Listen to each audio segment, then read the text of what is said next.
All right, good to go. Yes, sir. All right, so first and foremost, we give our praise and glory to Yahweh, Bahashem, Yahushua, Bahashem, Kakwadash. And the ones that Apostle Jim S. Ruga, shown to the faithful men as always continue doing the work of the Lord. All right, so Lord willing, you see, we're about to continue the Bible series. This will be, because, like, you know, pretty much the scriptures, like the books, you know, you can, what's it called? Pretty much group them. Can't think of a damn word right now, but because right now, you know, the first 5 books, laws. Right now, the books that we read recently was all like history books, and now the next, which is gonna be the book of Job, right? Carter Water, and the next book gonna be Job, and then, you know, Psalms. Probably that's more the wisdom, and then you gonna go back to the prophetic books, and then of course Apocrypha, so on and so forth.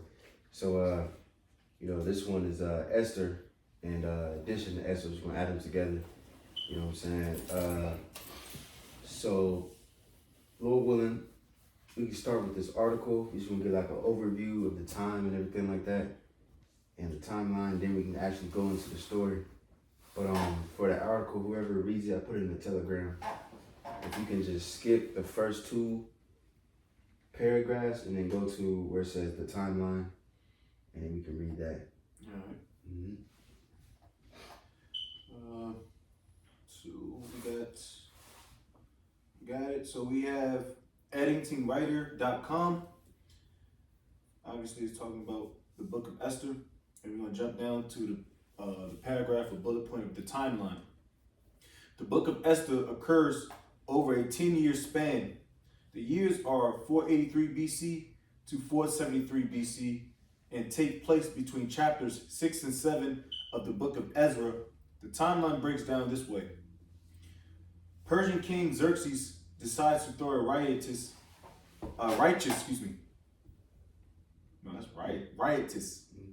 drinking party in the 3rd year of his reign. All right, I believe that's Esther 1 and 3, which is 483 BC. Your Bible may refer to the king of Asherus. Queen Vashti rebels against the king and is banished. Esther 1:19, and the action picks up 4 years later in 479 BC when Xerxes decides to find a new queen. It is Esther 2:16 which informs us that this occurs in the 7th year of Xerxes' reign. We skip another 5 years to the 12th year of King Xerxes, Esther 3 and 7, which is 474 BC. The final jump of 9 months takes us to the 12th month of the king's reign, 9 and 1, Esther 9 and 1, which is 473 BC. And there are your 10 years. Right, and real quick, we skip down. Let me see. We skip all the way down to where you see, because I believe you read this last week, but just an overview. Let me see. Can you go all the way down and then where it says the somewhat confusing Ezra, Nehemiah, Esther timelines, but then go to that section, but then go to where it says a more direct timeline, the book of Nehemiah. You know what I'm saying? Because, like I said, you know, Esther took place in between Ezra, because it was a lot, and Ezra was a lot of time skip. You know what I mean? Because I believe the kings, if I could say it in order, what was his name? Cyrus, what, Cambyses, whatever that name, Cambyses. All right, and then who was it? Xerxes, right? Darius first, then Xerxes, Artaxerxes. Cause you remember, if you watch the movie 300, the second one, it goes into that a little bit. How Xerxes witnessed the death of Darius, and then he got into power and all that. What's the second one called? 300 Rise of something. I think it taps into that history. Mm-hmm. Oh yeah, because Xerxes was number 1, the 300, the first one. Yeah, right. Mm-hmm. But it goes, it's a prequel, you know. Oh, yeah. Or no, I don't want to say it's a prequel, but it taps into like some of the start of why Xerxes went on that conquest to attack Greece and all that. Mm-hmm.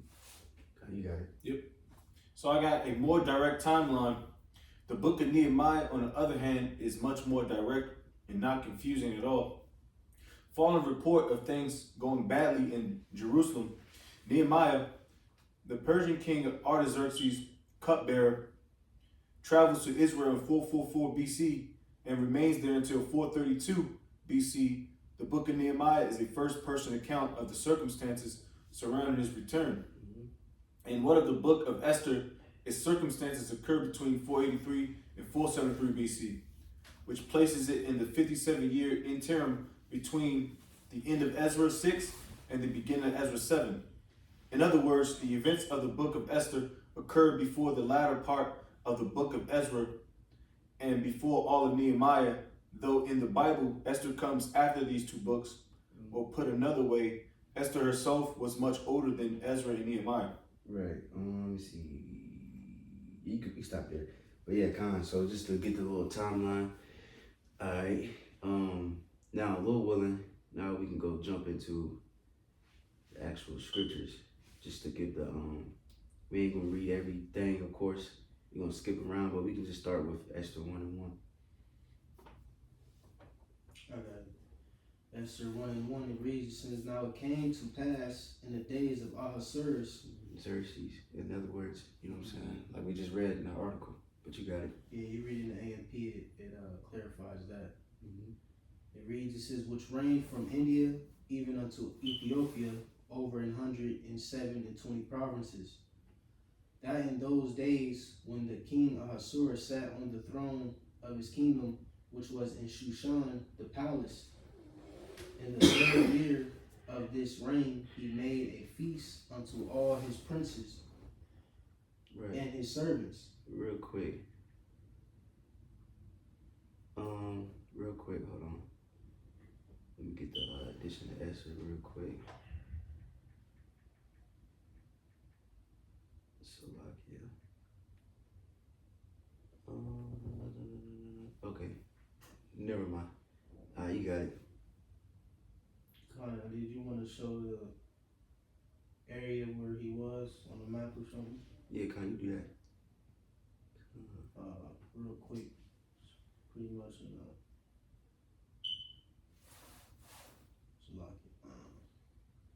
just for the image.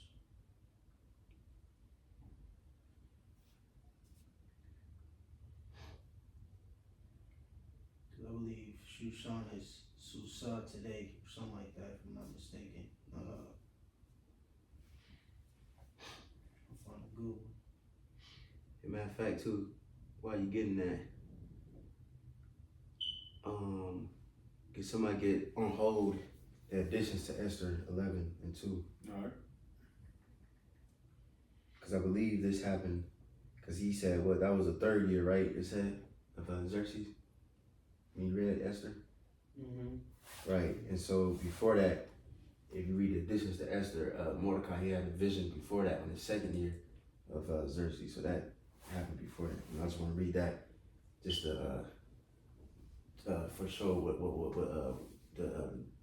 what's it called, the beef he had between him and Haman. What would you call for in additions for Esther? 11. You can start at 2. So that's pretty much the region, or the region that, you know, Xerxes ran over in that day, and like it here as it goes, Shushan,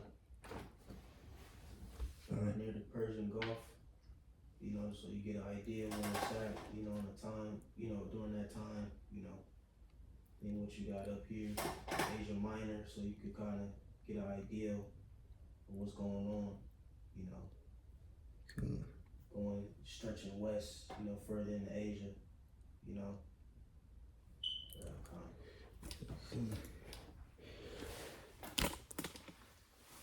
But you want me to keep reading, or you want him to grab that? Yes. Addition to Esther's gonna go up to 7. No. It should start with 10, then 11, 12, 13. You should go to Esther, the book of Esther. Yeah, additions of Esther. Apocrypha. Oh, you talking about? That's only go up to 7. What's the preset? 11 and 2 editions. You mean the Apocrypha? Yeah. Yeah, it should be. No, it's only it 7 chapters. it continues. It says 1, 2, 3, but it continues. With Oh, I don't have that on this type of app. Yeah. Oh, I don't have that app. Then. Oh, damn. Oh, it's a lot. Okay. Oh, you good. So it would be what, 1? So it'll be I got you. okay. It's editions of Esther 1. It says then Mordecai said, the Most High have done these things, for I remember a dream which I saw concerning these matters, and nothing thereof have failed. Is that what you wanted? Nah. How did Slocky? How did y'all? So you got Esther, which goes up to 10, right? And then editions of Esther continues 1, 2, 3, 4, 5, 6, 7. Oh shit, my shit different. I just read it because Uh, this shit. Mine start with like additions to Esther, then it'd be like 10, 11 to all the way Right. to. Oh, okay. So Slocky, I guess.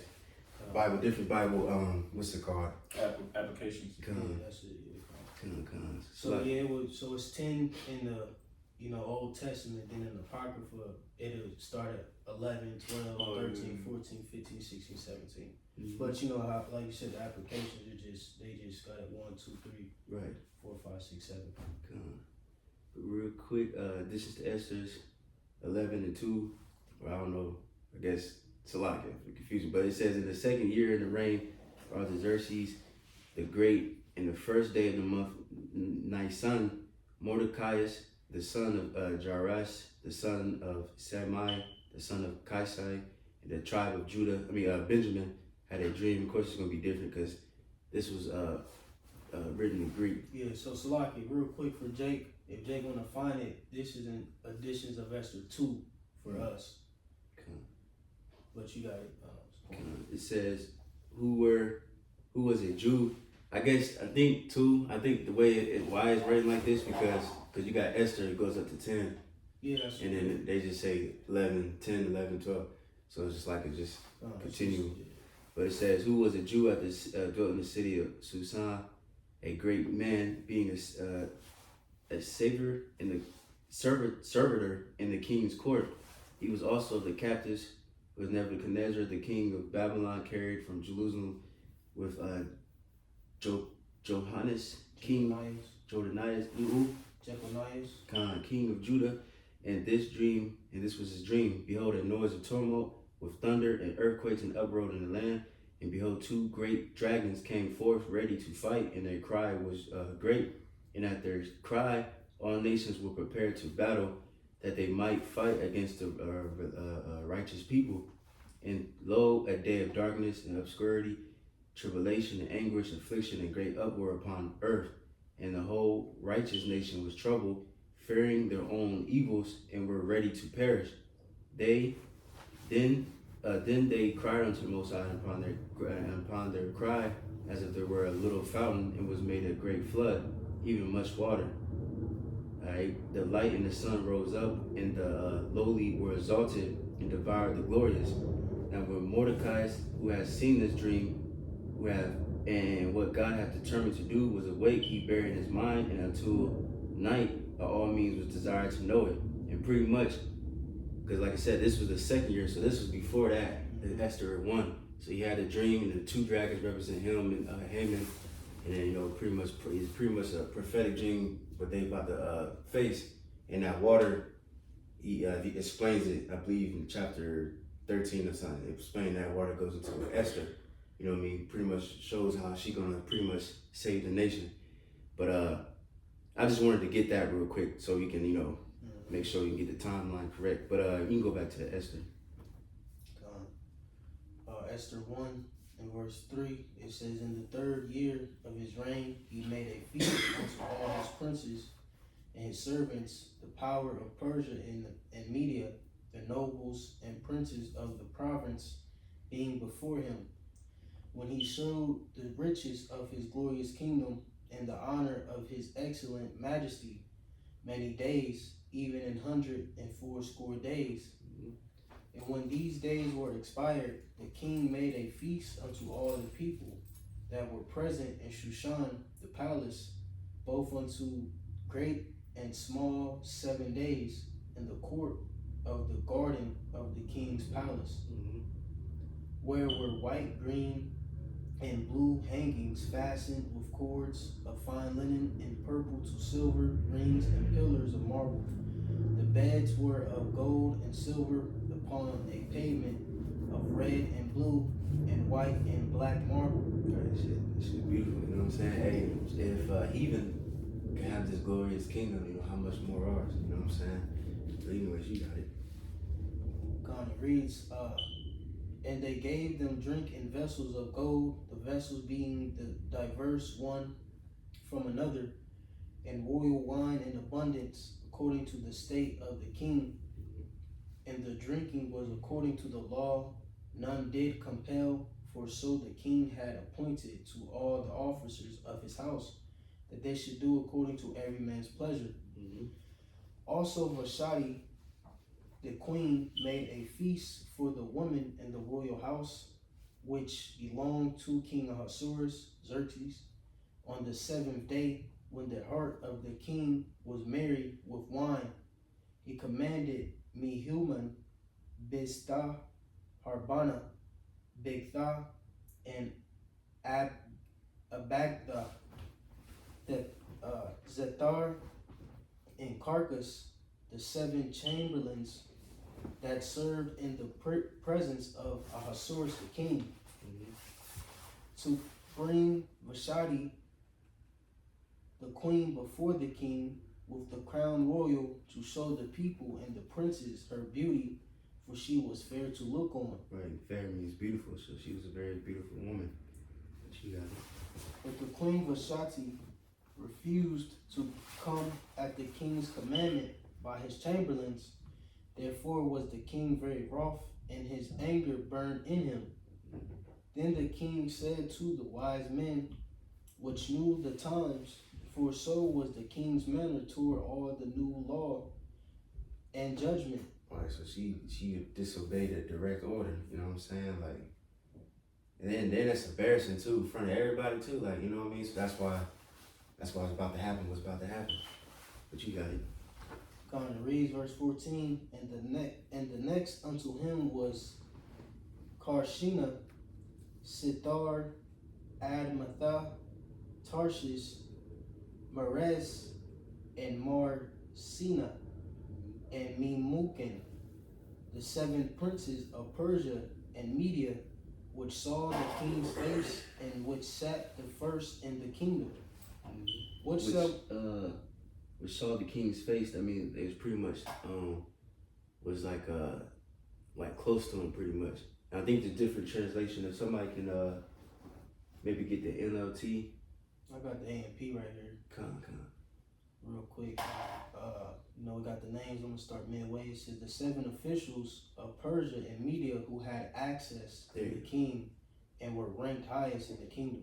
Right, because not everybody got access to the king, so that's what that means. They was always before his face. You see, but you got it. Verse 15, KJV. It says, "What shall we do unto the queen Vashti according to law? For she had not performed the commandment of the king Ahasuerus by the chamberlains."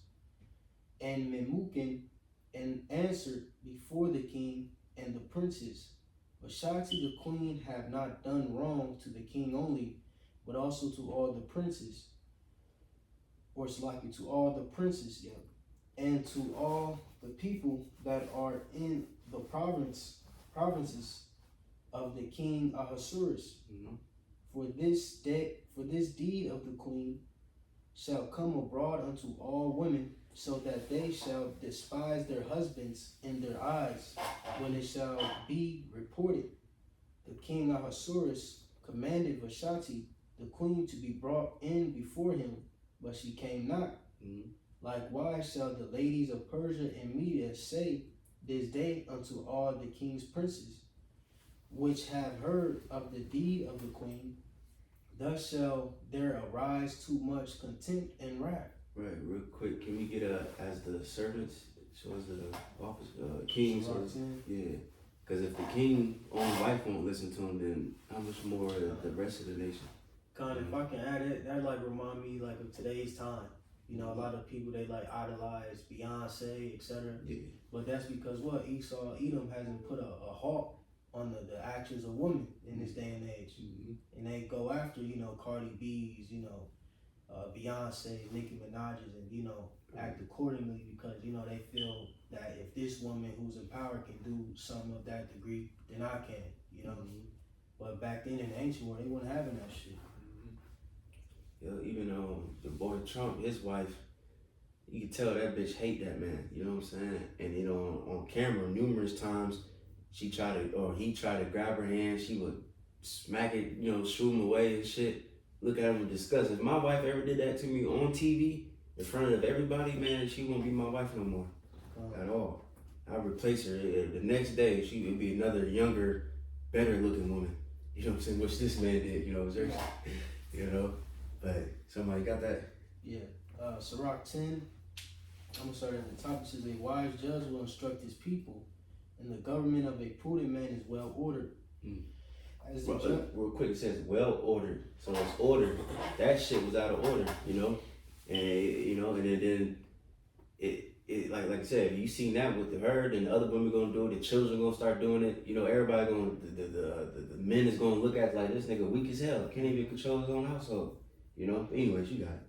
Con, it reads verse 2, as the judge of the people is himself, so are his officers. And what manner of man the ruler of the city is, such are all they that dwell therein. Right. So if your ruler, whatever spirit he's on, your people gonna take on that spirit. You know what I'm saying? So that's why that was very crucial that they had to do that. To set an example. Even King David did something similar to that. His wife was tripping, he had to put her away. I ain't gonna give you no more children, or no children. You know what I'm saying? That's what you gotta do. Because if you don't put a woman in her place, then she gonna take an inch and she gonna take a mile, man. Like real talk. Facts. You know what I'm saying? That's why if you dealing with a woman, you gotta set up a standard. You gotta have certain standards and certain boundaries that she cannot cross. And if you allow her to do that, even if it's small, she gonna go crazy, and get all disrespectful. And so, fuck all that. But anyways, you got it. We jump back or keep on? Oh yeah, Esther, yeah. Gone. Back in Esther, the first chapter, in the 19th verse, or Salakia, 19, it reads, if it please the king, let there go a royal commandment from him, and let it be written among the laws of the Persians and the Medes, that it be not altered, that Vashti come no more before King Ahasuerus, and let the king give her royal estate unto another that is better than she. And real quick, if I can just add, I know I'm saying Ahasuerus, but if you go to dictionary for Ahasuerus and the BLB, it goes into just being a chief. Like I said, just a common biblical name or title. But if you go to Easton's Bible Dictionary, just real quick for the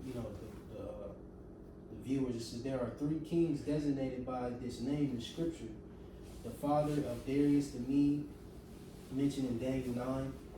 This was probably Cyaxares, known by the name in profane history, the king of Media and the conqueror of Nineveh. This is the king mentioned in Ezra 4 and 6, probably the Cambyses, like we went over last week. Of profane history, the son of and successor of Cyrus, and the son of Darius Hystaspes, the king named in the book of Esther. He ruled over the kingdom of Persia, Media, and Babylon from India and Ethiopia. This was in all probably the Xerxes of profane history, who succeeded his father Darius, 485 BC. Just for reference. So jumping back. It says, midway in the verse, it says that Vashti come no more before King Ahasuerus, and let the king give her royal estate unto another that is better than she. Beautiful. And when the king's decree which he shall make shall be published throughout all his empire, for it is great, all the wives shall give to their husbands honor, both to great and small. Beautiful. That's your power, like great and small. And it says in A and P, all women will give honor to their husbands, from the great to the insignificant.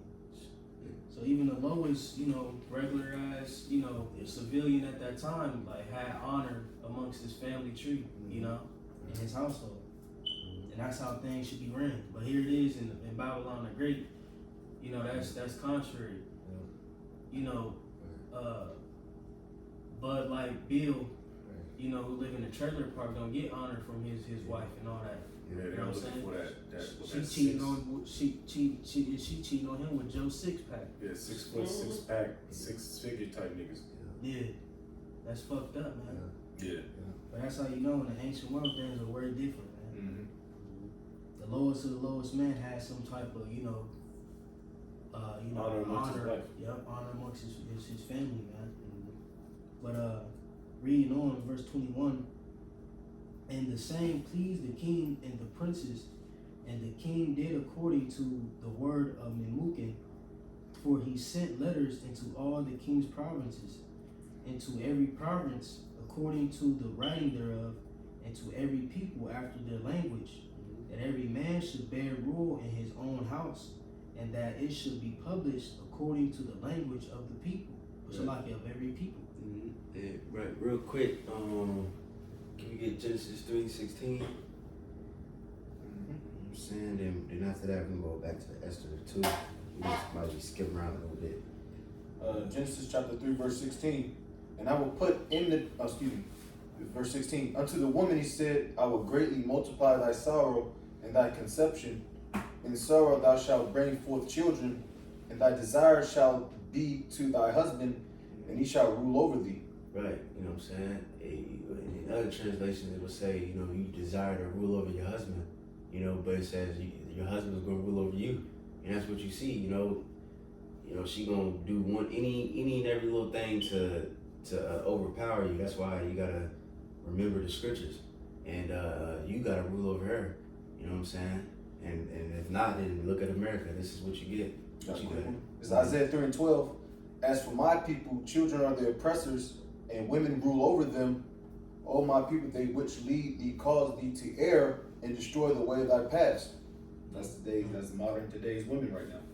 They don't want to be ruled. That's why I won't go into it, but that's what they find. They find it's so that women are so vain and shallow that they rather hear different words than submission or subjection.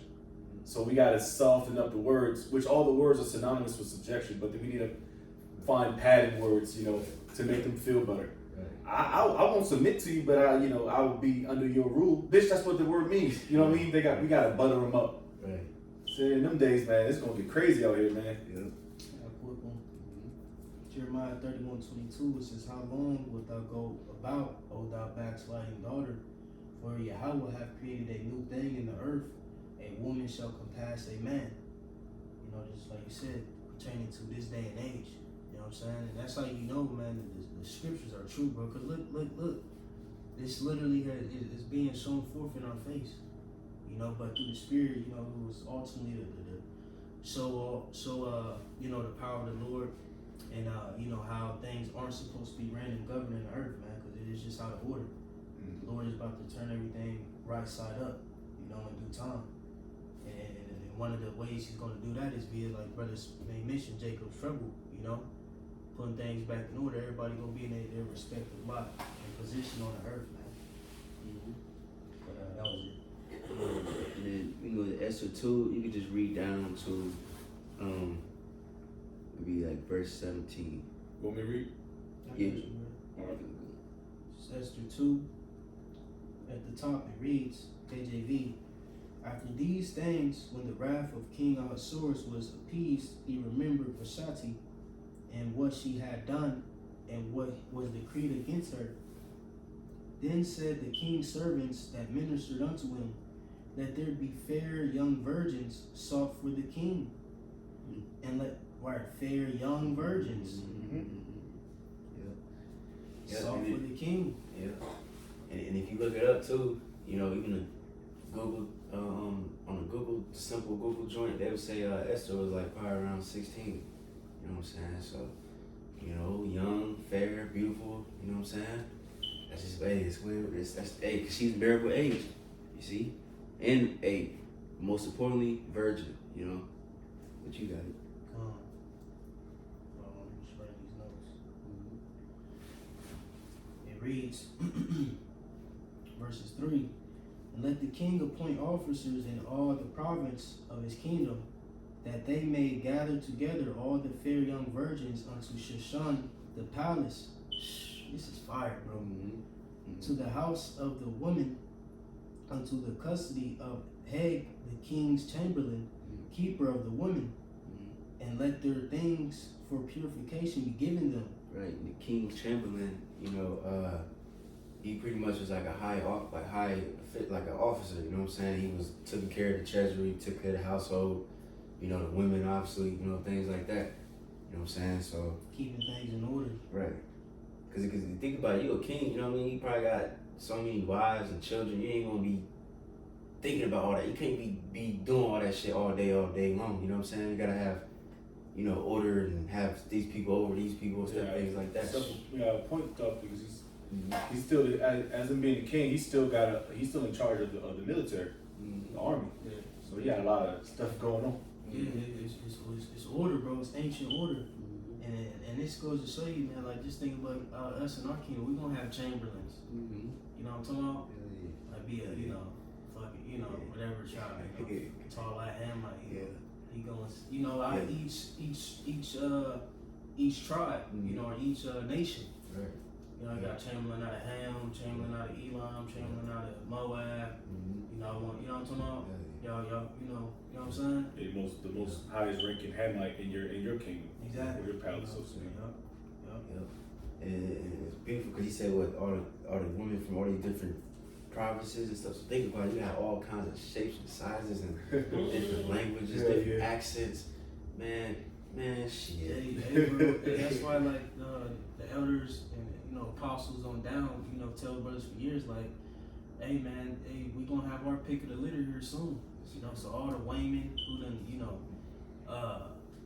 who done shitted on you, you know, shunned at you, talk shit about you. Even now, to this day, you got women who call us rapists and all that, following after these wicked leaders. Hey, bro, we gonna have the pick of the litter here soon, bro. It's gonna be like tryouts, like American Idol. Yeah, exactly, bro. But continuing, it says, verse 3, and let the king appoint officers in the province of his kingdom, that they may gather together all the young virgins unto Shushan the palace, to the house of the woman, unto the custody of Hegs the king's chamberlain, keeper of the woman, and let their things for purification be given them. Soaking in them oils, frankincense, myrrh. Like it was steps to this thing. Like, you wasn't just, you know, nah, bro. You need to, you know, whatever. You got learn how to be my wife. You know what I'm saying? You gotta be clean, pure. It's just order, bro. Yeah, just like off that what was that Mulan? Remember in the beginning, they was teaching her how to be a wife. Yeah, but she wanted to be like a samurai and shit. Yeah, cause her father and shit was injured. She tried to get in his place, but she was all fucking it up and shit, and she was being all disobedient. And real quick, you notice that too. A lot of like movies, obviously American movies for sure, but also foreign movies like Asian movies and shows and shit like that. You know, a lot of it shows like the power of the woman, and it's like a lot of it be like ancient shit. It be taking place in the ancient time too, and they be showing the woman like always, like the father, you about to marry this dude. She like, oh no, I can do whatever I want, and I'm not your pawn. I'm not a freaking pawn, and fuck you. And then she just disobedient little bitch. You know what I mean? 50s no more. Yeah, like, and then nothing happens to this bitch. Right. Like, hell no. But Like, you are. right. You worth 17 pounds. Yeah. What are you He was talking worth 17. Yeah. Yeah. You know, hey Yeah. man, we here in GMS, we not like these other groups, man. We gonna Right. tell it what it is, bro. Yeah. You know, because ultimately it's all business, it's order, it's structure. You know, it's legacy. You know, it ain't just feelings, and you know what I'm saying. It's bigger than that, man. And that's a problem with today's, you know, family trees, so on and so forth. They don't understand legacy. They don't understand, you know, generational. You know what I'm saying, uprightness. You know what I'm saying, and order, bro. They just feelings and you know, I don't like he, you know, he ugly. Yeah, it ain't about that. Right. You know, His shoes are it's about dirty. reputation, man. Right. Yeah, these people don't know nothing about duty. You know what I'm saying? Because let me look up that word real quick. Let me see if I can. Because like you got like us men, we wasn't just sitting on our ass all day. We had to go to war and shit. Mm-hmm. So you know what I mean? We had to risk dying. You risk, okay, you gotta get married to this man. Okay, cool. Well, that's all. You know what I mean? You gotta do a crazy ass job or some shit. Right. You know, but it's your duty. You know. It says duty on etymology says service that which ought to be done, the force that which is morally right, proper, just, so on and so forth. But yeah, but in America there is no duty. It's just everybody just do whatever the fuck you want, you know. But them days is coming to an end. Oh yeah. But you got it. It reads, verse 4, and let the maiden which pleaseth the king be queen instead of Vashti. And the thing pleased the king, and he did so. Right, and this goes to show that men want no sense then. Mm-hmm. You know? Right. Man, get this witch out my face, man. Right. Get a new witch. Yeah. You know? Easy, man. Yeah. Verse 5, it says, now in Shushan, the palace, there was a certain Jew whose name was Mordecai, the son of Jair, the son of Shani, or Shemai. It says the son of Kish, a Benjamite, who had been carried away from Jerusalem with the captivity, which had been carried away with Jeconiah, king of Judah, whom Nebuchadnezzar, the king of Babylon, had carried away. And he brought, and I just go to show you, like in reference Jeconiah, because you know, the brothers going into it in 3 different, you know, besieging periods, you know, when, you know, certain of the Jews were getting exiled, you know, and during them different time periods, you know. So, you know, he was in particular doing that the time when Jeconiah was made king after his father, Jehoiakim, you know. Verse 7, it says, and he brought up Hadassah, that is Esther, his uncle's daughter, for she had neither father nor mother, and the maid was fair and beautiful, whom Mordecai, when her father and mother were dead, took for his own daughter. Right, so of course that's 2 main Israelites that's in this story, you know, very important, you know, so that's why, I don't know why, but it's just like, when I read the scriptures and then like, it says the name of the whoever's in that story, like introduces them and stuff, I don't know, it's like a beautiful thing, like it's like a movie, or a script, you know, like a movie that be showing what happens and shit, then it goes to the scene with the main characters, and you know what I'm saying, you know what I'm saying. But anyways, you got it. Khan and what Esther means star, right? Yep. And Hadassah is like myrtle, which is like I think like a flower, like a type of flower. That's beautiful. It's like an aromatic. Real quick, let me look at Like mortar tree? myrtle. It says an evergreen shrub, which has glossy aromatic foliage and white flowers, followed by purple, black, and oval berries. That's the pop. Hadassah. You got the Hebrew? Hadassah. Oh yeah, I just said it in the. So what it would be? Chadasha.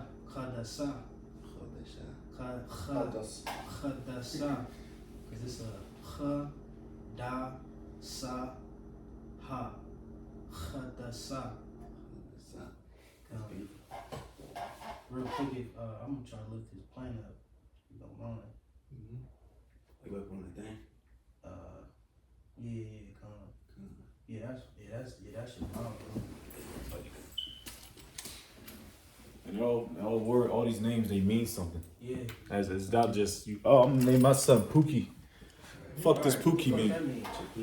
Yeah, Joquisha. Yeah, straight up. They had the father's name in Yeah, yeah. so that's what it looked like. That's beautiful. Mm-hmm. Look at Esau down there. That's smart. They smack. Yeah, that's nice. It'll go closer. That's even more beautiful. Boy, Yeah. Oh, and it looked like a star. If you, well, yeah. yeah, if you can, you know what I mean? Because I heard her Esther. Yeah, that's her. That was her slave name, though. Yeah, well, yeah, that's yeah. But yeah, that's the part, bro. Damn. There's so many like different trees and stuff out there. They just don't even know about, bro. Yeah.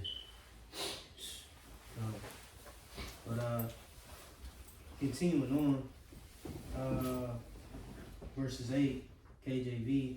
So it came to pass when the king's commandment and his decree was heard, and when many maidens were gathered together unto Shushan the palace, to the custody of Hegah, that Esther was brought also into the king's house to the custody of Hegah, keeper of the woman. So I'm thinking of I don't know if Jake's seen that. What's that movie? Damn. Emperor's New Groove. Yeah. Remember that scene where all them women and God lined up? He was choosing like, nope. He was a little mo or something. Yeah. He's like, no. But it was a line of sexy ass women. You know what I'm saying? Yeah. He could have chose anyone he want, or he could be like, hey, I want all of you. You know what I'm saying? So just picture that. Just imagine all kind of women just lining up, walking into the, you know what I mean? He just king off. You know what I'm saying? Fly all gold and shit. You can just choose whatever the fuck you want. You know what I'm Looking at saying? their feet and shit. Yeah. Probably, yeah, because he probably got, you got your, what's it called, your preference. You might like shorter girls, you might like taller girls, whatever you like, you know what I'm saying? It's crazy, it's beautiful. But you got it. It reads,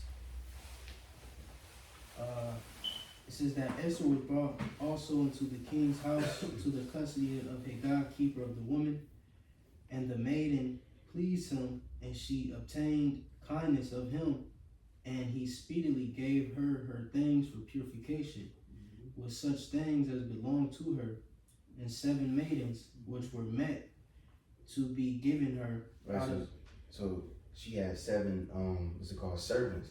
You know what I'm saying? So, and you're gonna do that too in the kingdom. All wives and little daughters and shit. You can have little servants that you go with you everywhere you go. You know, you see. Hold your dress up or whatever else. Yeah. Well, that was like more like 1800s and all that, but. They show you that even like doing with Esau, like they had different maidens and all that. Yeah, doing the Victoria. Do their hair and hold their dress up while they walk, and you know what I'm saying? Fetch them water and tea and whatever they need.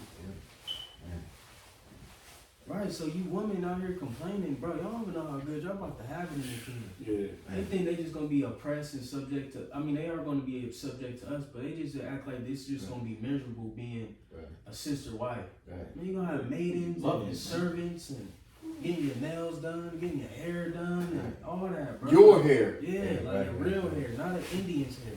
Yeah. Not a horse's tail. Like all that's about to come to you women, bro. You know? That's like, man, you women are so, what they say, short-minded, man. Because it's not in front. Because they lack faith. Yeah. That's the biggest thing. Like, I'm about to have all that, bro. Like, You tell a bitch that. yeah. Well, where is it at now? Yeah, right. Yeah. Has to be independent. Yeah. Because Right. Esau got in the ear like, nah, you don't need that. Right. Be your own bad bitch. Yeah. So we gonna have our Chamberlain men's, and you can handle this, and that. And I want tikka masala. I want orange chicken. Orange chicken is crazy. Lamb. Whatever, bro. Just speaking through the spirit. You gonna have your little Moabite witch who can do your nails. The Hamite witch who could do what's the one small braids and shit. Was it box braids? Box braids. Micro braids and shit. Ham Ham good at the hair and shit. Yeah. The braids and shit. My wife, she got your toes and shit done. Like, come on, man. You got Elam or whoever fucking Outside. making garments and shit. They good with making shit with their feet. You know, like, you know what I'm saying? Sewing, like, come on, man. Yeah, it's real You gonna have them sewing you new garments, and every day you get a new garment. Yeah. I want this color garment stitched up by the night. That And nigga if Mo, it don't have it, I'm gonna tell my husband. they said that nigga Mayweather, he don't wear underwear once. Yeah. He only wear underwear in his t-shirts once every day. So he throw them shits out. Right, new panties every day, Yeah. silk pressed panties. Sheesh. And I want to go see my husband today. Make me something new. Right. Like they don't think like that though. Yeah. Maybe some perfume or Yeah, something. come on, man. You gonna have all that different perfumes and shit. Perfume galore. Come on, man. Like I said, just think about that's right. a woman love her closet. Yeah. Man, come Man, on. what? What? That closet's gonna look crazy. That's bro. gonna All be types wild. of dresses and you just gonna have servants in your closet making shit at with all types of fabric. They just going. It's like I'm just just visualizing for a woman to help you blame it out who may watch, so you get an understanding of what you're gonna come to. What your lot's about to be. You know, because I don't think like brothers ever really like tapped into like what a woman, with receiving a king. Like you gonna have, like they just have ribbons of fabrics, all different colors. All right, you gotta cut it off and sew it. Like I'm just thinking through the spirit like how a woman, you know what I'm saying, would, like you know what I'm saying, like at least my woman. That's how I want it for my woman. Right. They gonna have different fabrics. These, like I said, you just gonna have servants in your closet. That shit gonna look like Joanne's. Yeah. The department store Joanne. Straight up. Like you see, that's showing me your closet's gonna be Joanne's. Yeah, straight up. Like literally. Yeah. You know what I'm talking about? Cutting and sewing and come on, man. Nah, my bitches gotta go through boot camp first. Yeah. This nigga. Nah, I'm joking. I'm joking. You know what I'm saying? But you know what I'm saying? Like these women, they don't even know, man. Good food. And you got. Come on, they gonna have different nail polish with diamonds and fucking chandeliers sparkling. Just imagine a Israelite woman's nail parlor in the kingdom, bro. Man. You know. Man. The ain't like that because you gotta think like how Jake do today when they put their woman on. They give them hair shops, nail parlors. Come on, you gonna have lash you gonna get your lashes. I mean, you ain't gonna be fake cause you know what I'm saying, but all the necessities that a woman need, man, it's gonna be on a heightened level. Not you going to fucking Northern Lights with that weak ass outdoor mall getting your shit done with the posters in the window, open signs. No, it's gonna be fucking glorious, man. You gonna have servants everywhere, women servants everywhere for you, man. You know? Come on, bro. And I want that for my women. Yeah, straight up. I'm gonna hook my women shit up. Yeah, Yeah, the chalice and shit, checking on them like. Yeah, I'm gonna walk through that bitch, Hey, you find anything for me today, honey?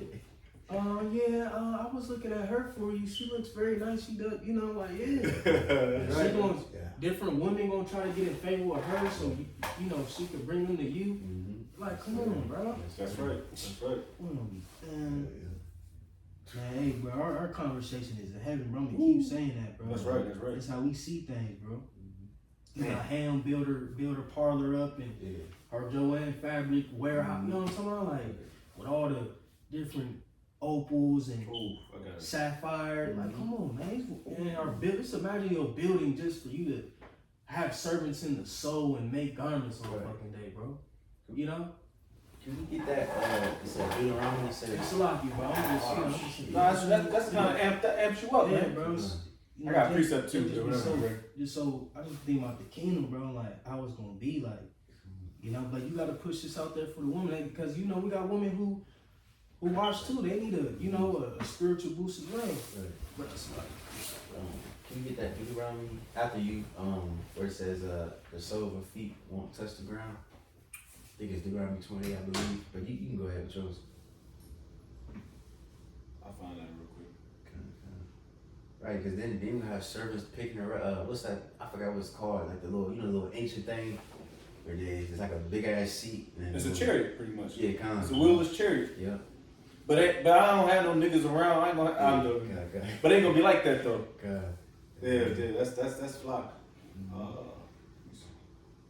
Then on the way I'm getting it. Then on top of that, just to add on to the vision. You gotta have vision. Your woman will have hella children, so then her servants can help her. You know what I'm saying? She wanna go walk around by herself, or go out with you. Maybe go go out on a so-called date with her husband, you know, king, you know, hey, leave the kids with them and the servants take care of them, you know, there's so many benefits, Oh yeah. you know. Anybody got that? 28, verse 56. It says, the tender and delicate woman among you, which would not have ventured to set the sole of her foot upon the ground, for delicateness and tenderness, her eyes shall be evil toward the husband of her bosom. That's the curses. Right. But it said what? Her foot won't even touch the ground for delicateness, because a woman's supposed to be delicate. She should be polished, clean, and pretty, smelling good. Mm-hmm. You know what I'm saying? And like I said, the foot won't even touch the ground because they was being carried by servants and you know or things like that. You don't get your feet dirty, shoes. You know what I mean? And that's gonna come back. You know what I'm saying? That's gonna come back in a I don't say it a real way. You know what I'm saying? In a real way. Right, smack. You know? But guess what? We ain't gonna be the one serving you. We gonna have servants doing it. You know what I'm saying? Yeah. But you found what you. Yeah.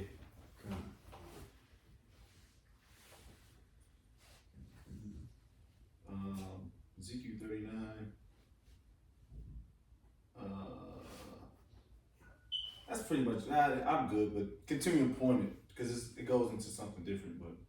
But there will be. That's why our land is going to be. It's going to be. Oh, several continue. Yeah. It's going to be a oscillating door. There's going to be heathen coming in, the welcome center of Israel. Them niggas coming out, signing out. Yeah. That's why it's going to be a well-oiled machine because women require a lot. You know what I mean? In Israel, of course, we're going to require a lot too, but we're more practical. But this is how it's going to be. That's our mindset. We're kings and princes on this earth, princesses on this earth, man. So we require a lot, man. I know myself, man. It's going to be every week. It's going to be Yayizu cherry coming through just to Right. Bro, we gonna literally have chariots over our house. Yeah. It's in it's Isaiah, is it 4? We say a cloud should be over every dwelling. Yeah, come on, Isaiah 4, fifth verse. You got it. Oh, yeah. But and this was with a heathen, you know, not to mention. Yeah. But continuing on, where we at, verses 10. It says, Esther had not showed her people nor her kindred, for Mordecai had charged her that she should not show it. Right, keep it secret, you know. But you got it. And Mordecai walked every day before the court of the woman's house to know how Esther did and what should become of her. Right, man. You know it's beautiful too. Probably have water fountains and all kinds of flowers and shit, man. You know, just paint the image in your head. You know, but you got it. It says, now when every maid's turn was come to go into the king Ahasuerus, after that she had been 12 months, according to the manner of the woman, for so were the days of her purification accomplished. 12 months, a whole year, being trained. And, you know, real quick, if I read in A&P, verse 12, it says, now when it was each young woman's turn to go before King Ahasuerus, after the end of her 12 months, under the regulations for the women, for the days of their beautification were accomplished as follows. Beautification, that's beautiful. I like how they read that right there. Yeah, that was fly. So they learning how to stand upright, how to dress, how to speak, you know, all that, and it's gonna go into how to eat in front of other people. Dang, that's fly. Yeah, that's the spirit. Cause I was thinking that too. Like, cause you gotta think now this woman, she in the midst of nobles and stuff like that. Yeah. You know, nobles. You know, they ain't just like, you know, they got a thing about themselves. They ain't just all slunched over. You know, maybe the what's the shit called? Like the food, the forks. I don't know. The salad fork, the soup spoon. Yeah. It's just like the movie with my shorty Anne Hathaway, the Princess Diaries. Yeah, they always get like a bitch from New York. she has like heirlooms. So like, and she come in and she's from New York. Everything's dirty. She don't know how to eat. You know what I mean? Yeah. Those movies always pop up, but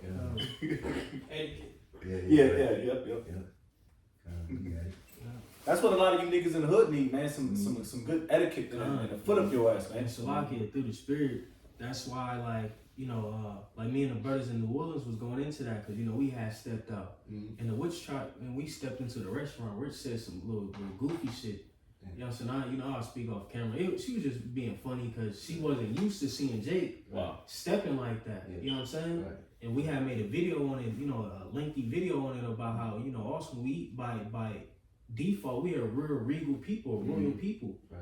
And, beginning with us men, like, that's why I be telling brothers, like, we got to move accordingly, man. Like, it's about etiquette. It's about how you present yourself. Like, we're not these niggas out here, bro. We ain't just niggas out here, off chicken wings and fucking, ranch dressing and shit. Right. Now, Jay like all, all that shit, whatever, but how you moving out here in the world really matters, bro, and it shows, bro. And Jay got to tap into that ancient spirit, that spirit that we were intended to be, that royal spirit that we were intended to be from the beginning. Of course, we ain't gonna be, decked out, what I'm saying, like a fucking Christmas tree, none of that, you know what I'm saying? Like, you know what I'm saying? But it's about your mannerisms, your conduct, how people perceive you, and how you present yourself to the world. Like me and little brother had to, do that yesterday. Like he was like, oh yeah, bro. He was out the gate, like oh yeah, I like the, you know what I'm saying? But you know what I'm saying? That's just, but like, just backing up your point. That's right. And just to make it add to the other point,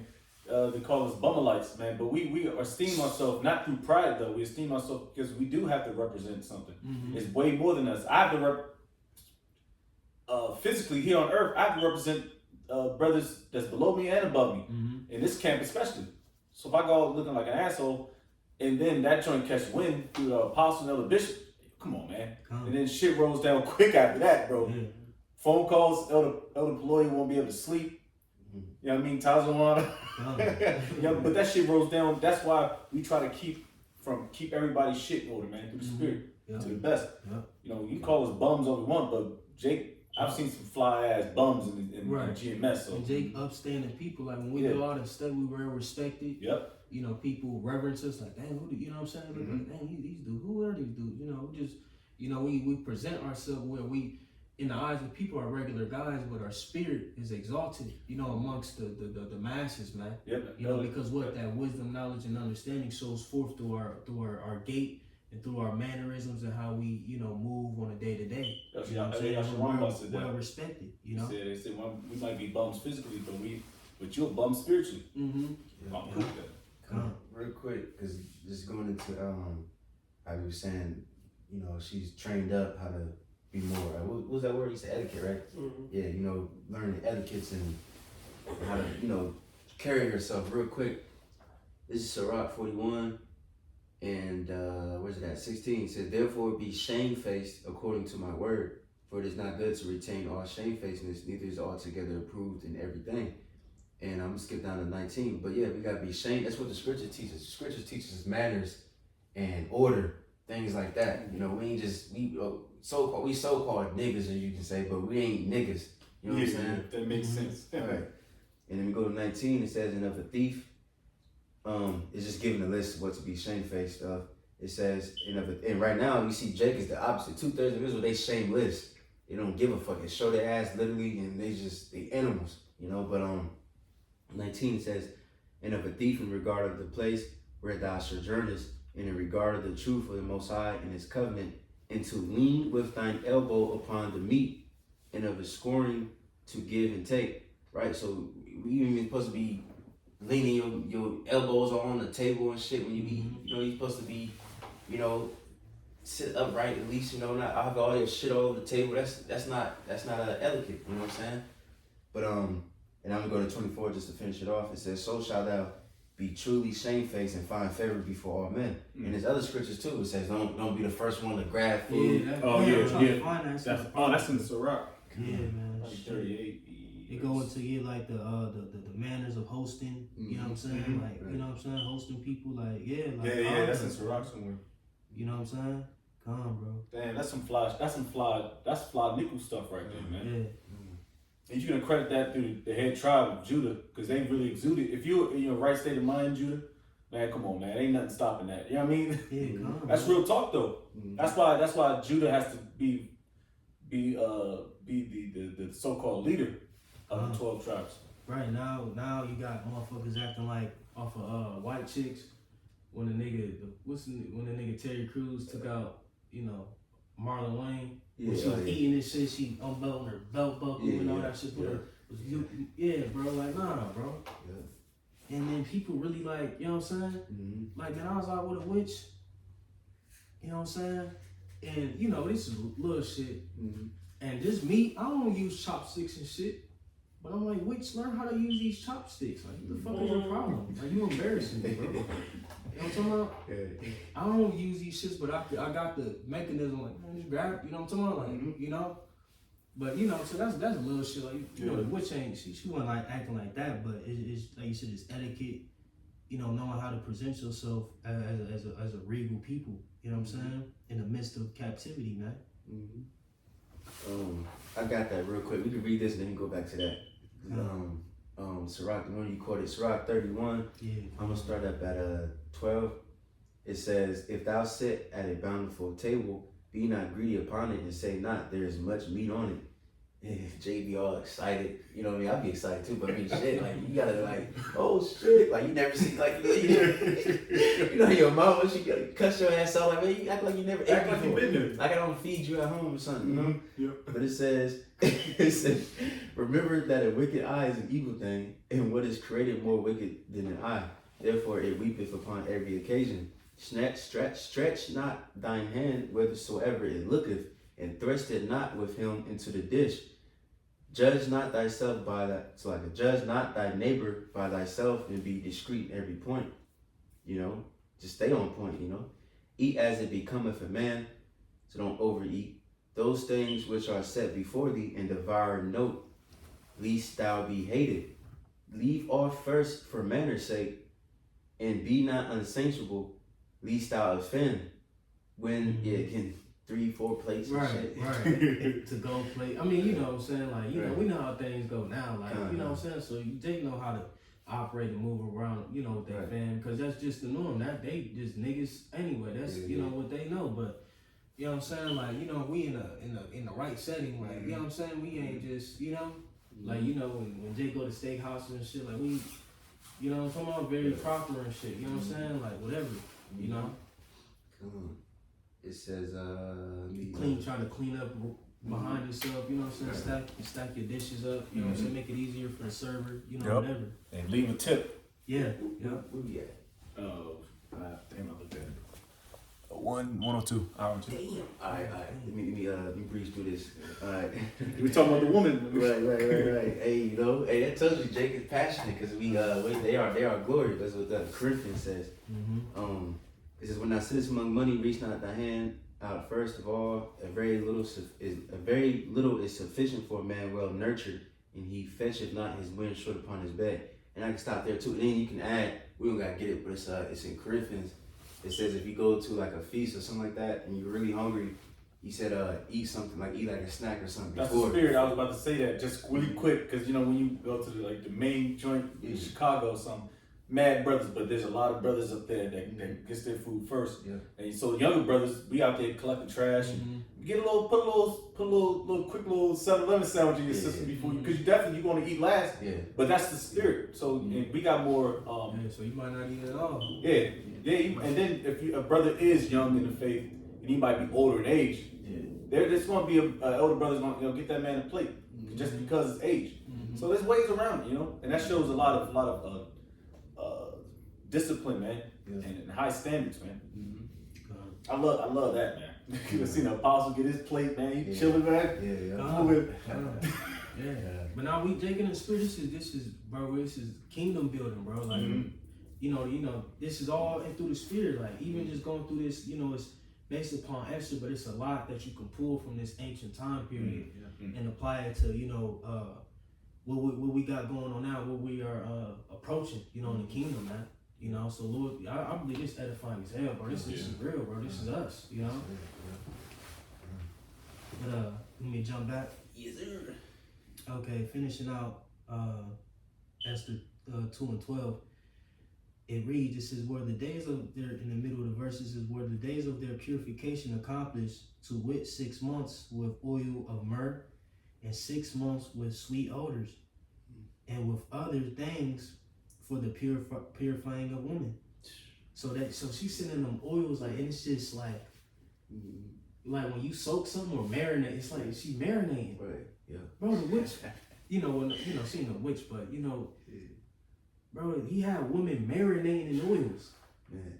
So that means, so that means, like Jake marinate chicken. Yep. Yeah. That's that that seasoning and all that get up in there, that flavor up in there. Yeah. So you rubbing on it, it's just embedded in her skin, bro. That is sick. That is sick, bro. Yeah. That's fly. That's how you do it, man. Yeah, nowadays you got women that are marinating seafood boils. Oh, That's why their box be all, and their hygiene be bad. pH off. Page all. Smell like weed and shit. Yeah. Hell yeah, no weave, Right. weave and weed, man. You got weave smell. Oh yeah, Oh, yeah, man, burn, bro.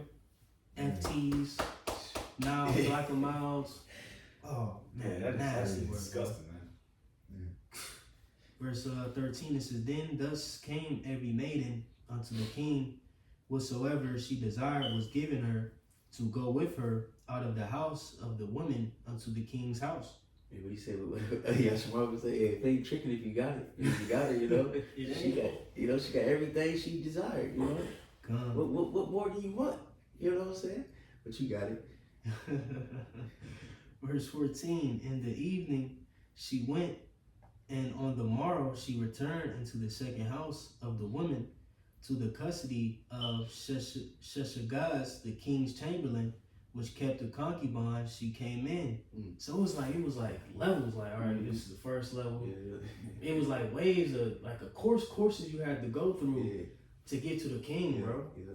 That's order. So she going through. She went to he gay, and now she going to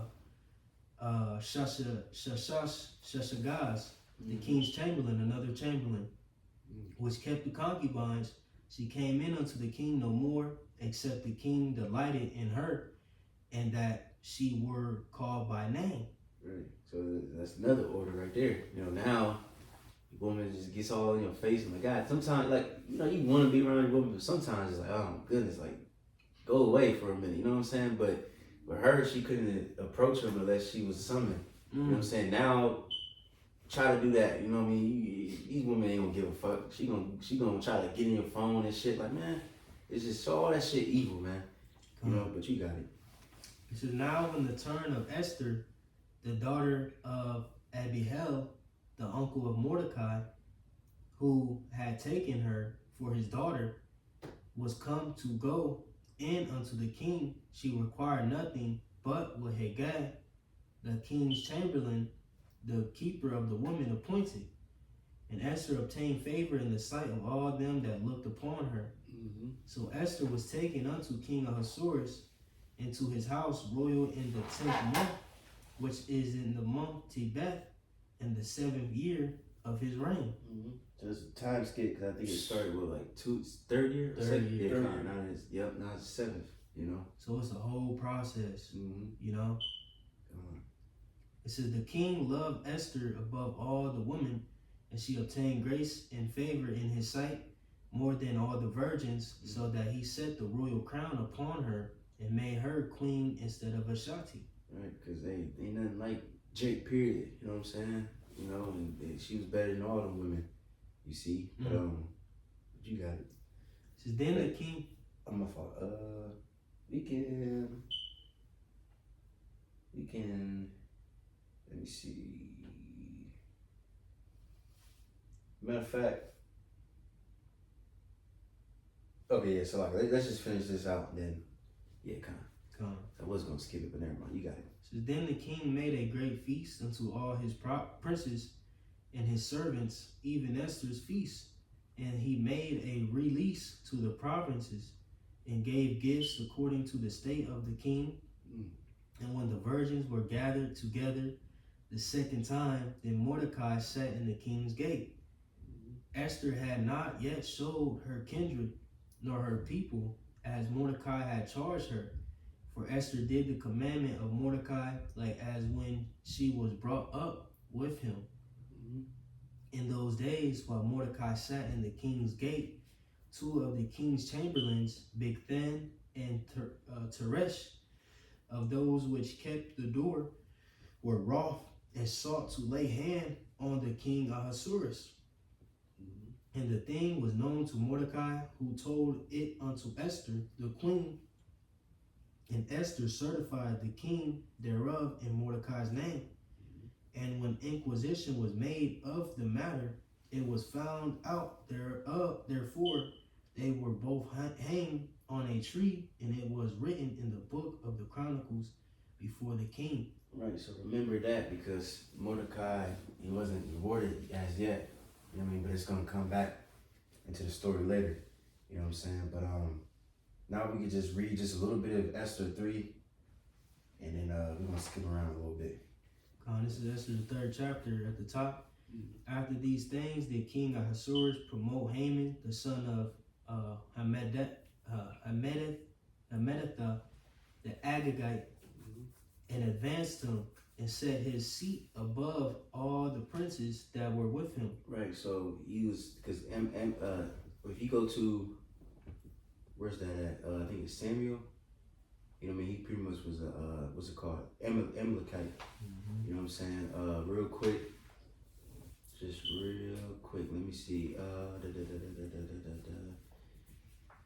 Can we just get real quick 1 Samuel 15 and 20 just to prove that? And then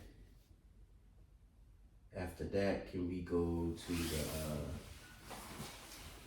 what's it called? To the Apocrypha and get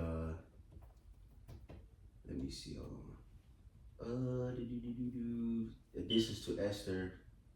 So it says 12, so that would be, I think, 3 for y'all. 3 and 6. But you can read that Samuel first. It says 1 Samuel chapter 15 at the 20, verse 20, excuse me. And Saul said unto Samuel, Yea, I have obeyed the voice of the Lord, and have gone the way which the Lord sent me, and have brought Agag, the king of Amalek, and have utterly destroyed the Amalekites. Right, so he came from that line, you know what I'm saying? So Amalek, you know what I mean, which is the so-called, you know who's today. All right, Edom. And it's my fault. I meant to say additions to Esther. What did I say? 12. So that would be. It's 3. I got it. Con. 6. Oh, okay, I see what you're saying. But that's one with the Macedonian. Is that the one with the Macedonian? It says called the Macedonian. Well, it said how big Ammon, the son of Amadathas, the Agite, who was in great honor with the king. Yeah, my fault. Can you get this is Esther 16 and 10, so 16 so would be 7 kind of. Yeah. This is additions to Esther 7 or 16. Verse 10, it says, For Ammon, a Macedonian, the son of Amadathah, being indeed a stranger from the Persian blood, and far distant from our goodness, and as a stranger received of us. Right, so he wasn't a Persian, he was an Edomite. And then Macedonian, that's from what's his name, boy, Alexander the Great. You know what I'm saying? That shows you too that they're Edomites. That's that they come from the line of Edom, you know, Alexander. Yeah. See? And if you go into ChatGPT, I tried to go into that information. They try to shun away from Esau traveling up in them lands, you know. Of course, you know, it's Esau, AI and all that, but yeah, you know, this biblically we know that Esau was, you know, in the land. What was that, 1 Samuel 1 and 15? 15, 20? It was 15 and 20? Yeah. And then we got additions, 7 and 10. You got it. We'll come back to that. It reads, Esther 3, verse 2, it says, And all the king's servants that were in the king's gate bowed and in reverence Haman, for the king had so commanded concerning him. But Mordecai bowed not, nor did him reverence. Then the king's servants, which were in the king's gate, said unto Mordecai, Why transgresses thou the king's commandment? Now it came to pass, then they spake daily unto him, and he hearkened not unto them, that they told Haman to see whether Mordecai's matters would stand, for he had told them that he was a Jew. Right, so he didn't bow to Haman, you know, and now he's saying he's a Jew, and then they probably obviously knew that history between the Jews and your boy Amalek, you know, and then they gonna start complaining about the Jews because, you know, all throughout history, they always looked at us as we just a rebellious people, but you know we don't want to serve men, we want to serve the Most High, you know, but you got it. It reads, verse 5. And when Haman saw that Mordecai bowed not, nor did him reverence, then was Haman full of wrath, and he thought scorn to lay hands on Mordecai alone, for they had showed him the people of Mordecai. Wherefore Haman sought to destroy all the Jews that were throughout the whole kingdom of Ahasuerus, even the people of Mordecai. Right, that's typical Esau. You know, probably got red and shit, mad as hell, and one Jew or one J, he get mad at one J, he want to kill all of that damn Jews. Like, goddamn. It's like what was that, Ptolemy Philopator, when they didn't allow him into the holies of holies. I don't know if Jake remember that in that Daniel. You know, he went back to Egypt and put hell on all the Jews. You know what I'm saying? He branded them with the brand of Dionysus and all that. Sought to kill them. You know what I'm saying? Those who ain't come in league with him. You know, just fuck shit, man.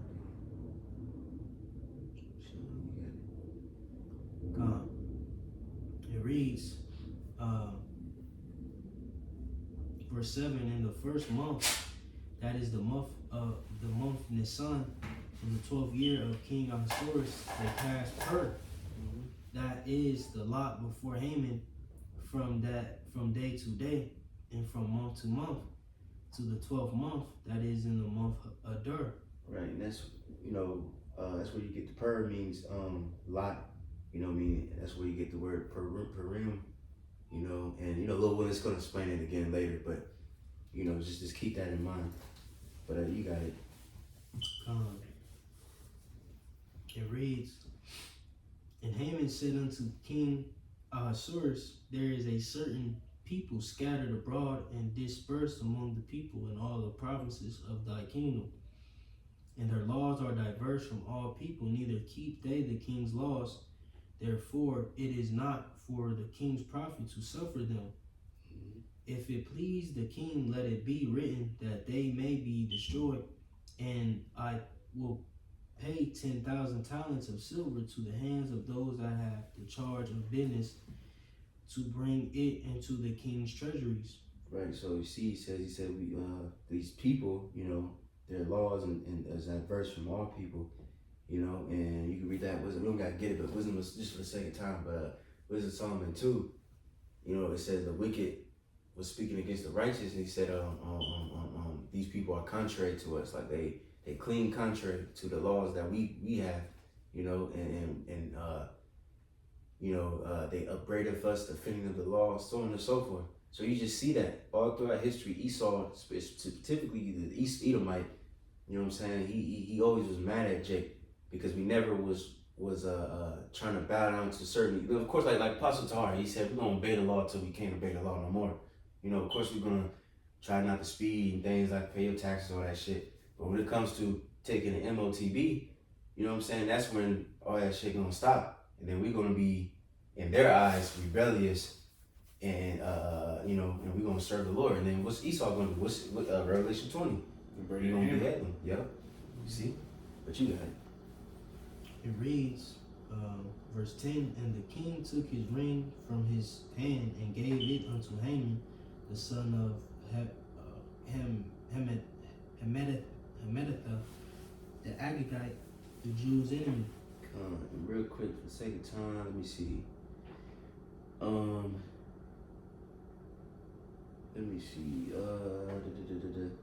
Can you just read verse 13, and then we're gonna just go to chapter 4 just for the sake of time.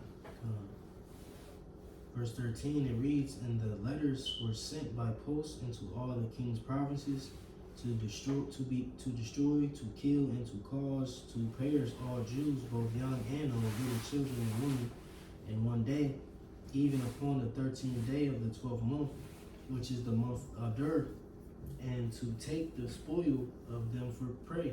Right. So then that copy was sent out to all different provinces, so on and so forth. So now, let me see. We can go to Esther 4. Let me see. Skip around a little bit. Matter of fact.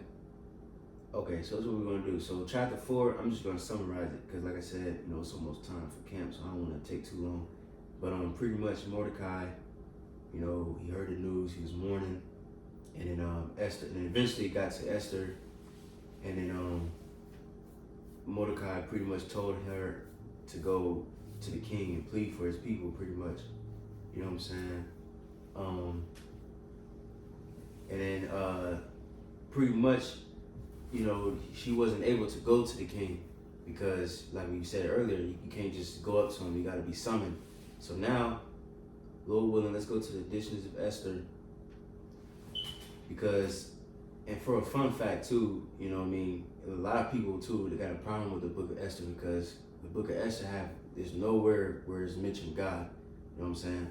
But in the editions of Esther, you know what I mean? So, obviously still the scriptures, but if you go to editions to Esther, let me see, 13. So for y'all, what would that be? 4. Can you go to 4 and then can you start at 8? Just real quick. This is Mordecai. So when he heard the news, this is what his prayer was. You know what I'm saying? But you got it. This in the verse 4 or 13 for some. Then Mordecai thought upon all the works of Yahweh and made his prayer unto him, saying, O Yahweh, Yahweh, the King Almighty, for the whole world is in thy power. And if thou hast appointed to save Israel, there is no man that can gainsay thee. For thou hast made heaven and earth, and all the wondrous things under the heaven. Thou art Yahweh, the Lord of all things, and there is no man that can resist thee, which art the Lord. Thou knowest all things, and thou knowest Yahweh, that it was neither in contempt nor pride, nor for any desire of glory, that I did not bow down to proud Ammon or Haman. This is why I could have been content with good will for the salvation of Israel, to kiss the soles of his feet. Right. So in other words, he could have been like, well, let me kiss the soles of his feet just so we won't be destroyed. Yeah. But he was like, hell no, I'm gonna serve the Lord. But you got it. Right, dude, that's in our law. Bowing down to, because he's like looking out like a god and all that shit. Right. It says, but I did this that I might not prefer the glory of man above the glory of the Most High. Neither will I worship any but thee, O Yahweh. Neither will I do it in pride. But then the nations would look at us like, no, you being proudful. You know what I mean? But this is the reason though. It's actually humble and serving the Most High. It's like who was that, Daniel? Them servants conspired against him. Because he didn't bow down when the symbols and the instruments went off to bow down to the idol. Right. Like that's when he got put in the lion's den at that point the first time. It says, and now, O Yahweh, God and King, spare thy people, for their eyes are upon us to bring us to naught. Yeah, they desire to destroy the inheritance that had been thine from the beginning. Despise not the portion which thou hast delivered out of Egypt for thine own self. Hear my prayer, and be merciful unto thine inheritance. Turn your sorrow into joy, that we may live, O Yahweh, and praise thy name, and destroy not the mouths of them that praise thee, O Yahweh. All Israel in like manner cried most earnestly unto Yahweh, because their death was before their eyes. Right. So now we can go to the next chapter, and then because in the Esther in the Old Testament, it explains this too, but it doesn't go into much detail. It just goes into how she went into the court, and then he called her to her, things like that. This is more detailed, what happened that day. But you got it. Edition of Esther 5, or 14 for some. Queen Esther also, being in fear of death, resorted unto Yahweh, and laid away her glorious apparel, and put on the garments of anguish and mourning, and instead of precious ointments, she covered her head with ashes and dung, and she humbled her body greatly, and all the places of her joy she filled with her torn hair. And she prayed unto Yahweh God of Israel, saying, O my Lord, thou holy art our King, help me, desolate woman, which have no help but thee. For my dangers in mine hand, from my youth up I have heard in the tribe of my family that thou, O Yahweh, tookest Israel from among all people, and our fathers from all their predecessors, for a perpetual inheritance, and thou hast performed whatsoever thou didst promise them. Right, real quick, Salaki. So, Jake can read that in her own time. I meant to go to the next chapter. She's pretty much praying. But I'll get a little bit to the next chapter.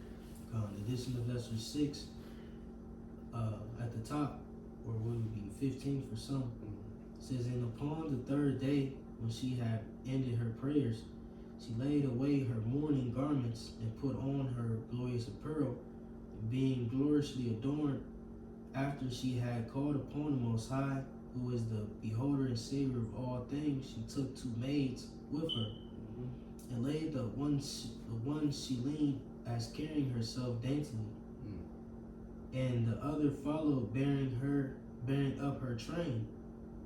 Spirit of Esther. Yeah. Spirit. And she was ruddy through the perfection of her beauty, and her countenance was cheerful and very amiable, but her heart was in anguish for fear. Go that word ruddy.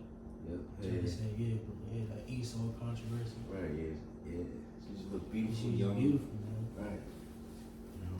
Says, then having passed through all the doors, she stood before the king, who sat upon his royal throne, and was clothed with all his robes of majesty, all glittering with gold and precious stones, and he was very dreadful.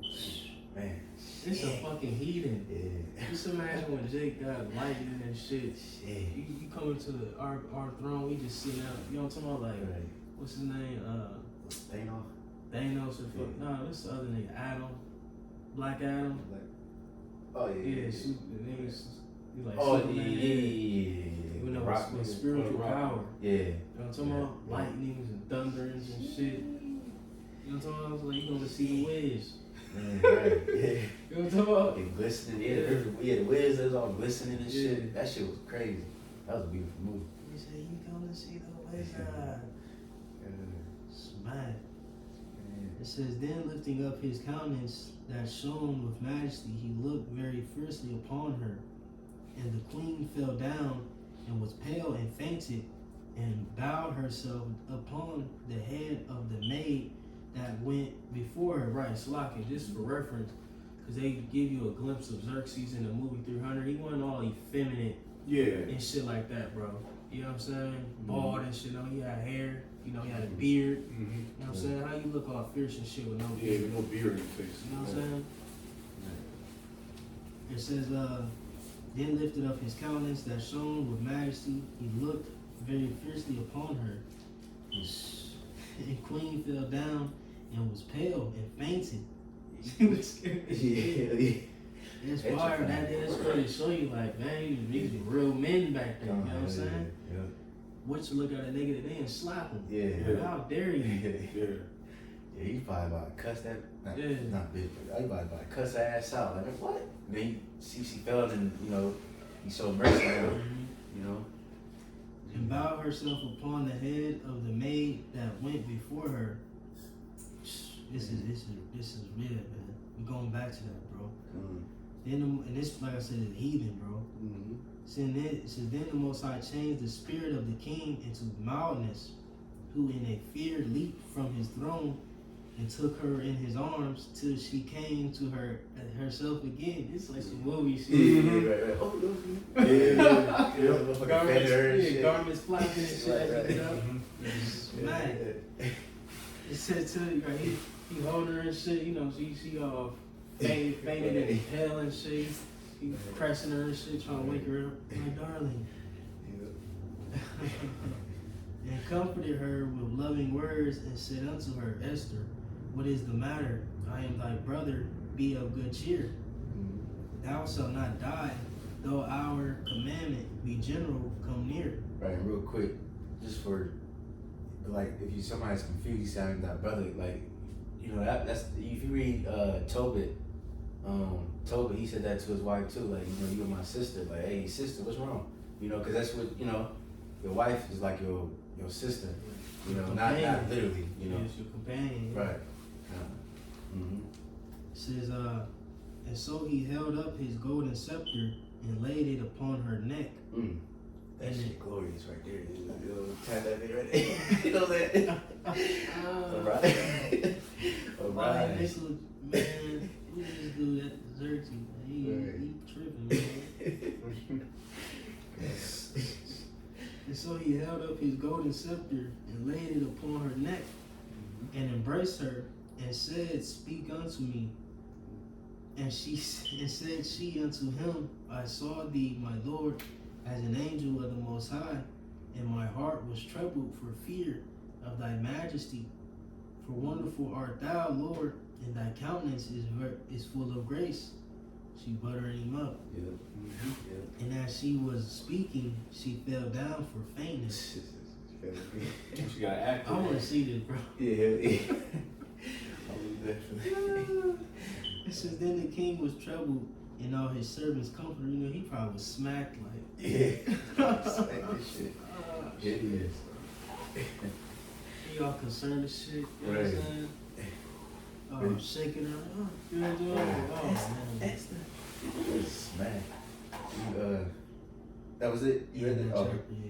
Alright, so now, real quick,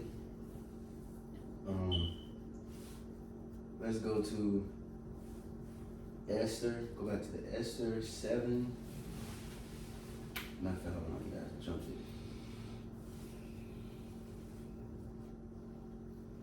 Slovakia.